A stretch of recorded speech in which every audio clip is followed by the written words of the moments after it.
Hello বন্ধুরা, আশা করি তোমরা সবাই খুব খুব ভালো আছো। আমরা খুব ভালো আছি। তো আজকে তোমাদের সাথে একটা মোমো রেসিপি শেয়ার করব।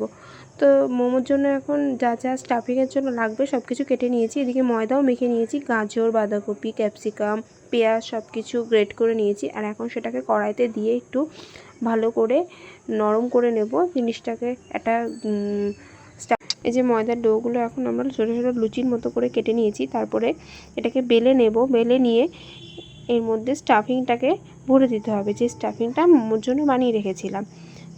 এটা ভেজ মোমো বানাচ্ছি কিন্তু আমরা। তো এই যে এখন মনে এটাকে শেপ দিচ্ছে, যে যেরকম শেপ পারবে সে সেরকম শেপ দেবে। আমরা যেরকম পেরেছি সেরকম দিয়েছি। তারপরে এটাকে স্টিম করার জন্য আমাদের কাছে একটা মোমো মেকার ছিল, তো সেটার মধ্যে এখন অয়েল ব্রাশ করে নিচ্ছি। অয়েল ব্রাশ করে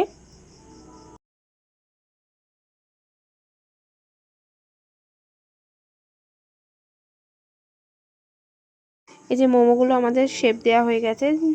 তারপরে এই মোমোগুলোকে একে একে যেটার মধ্যে অয়েল ব্রাশ করে রাখলাম, একটু সাদা তেল দিয়ে অয়েল ব্রাশ করে নিয়েছি। তো এখন মোমোগুলোকে একে একে সাজিয়ে দিচ্ছি।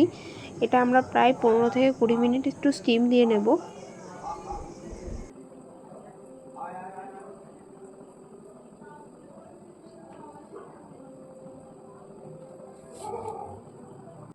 দিয়ে ওপরে মোমোটা বসিয়েছি আর নিচে স্যুপ বসিয়েছি। স্যুপের রেসিপিটাও তোমাদের সাথে অবশ্যই একদিন শেয়ার করব। তো এখন 15 থেকে 20 মিনিট আমরা মোমোটাকে স্টিম দিয়ে নেব। তারপরে গরম গরম মোমো, স্যুপ আর চাটনি শেয়ার করব। চাটনি আমি ঠিক তৈরি করিনি, সস দিয়েই আমরা খেয়েছিলাম। তো ভিডিওটা ভালো লেগে থাকলে অবশ্যই চ্যানেলটি সাবস্ক্রাইব করে দেবেন। পাশে থাকা বেল আইকনটা অবশ্যই বাজাবেন। লাইক করতে কিন্তু ভুলবেন না। Thank you for watching.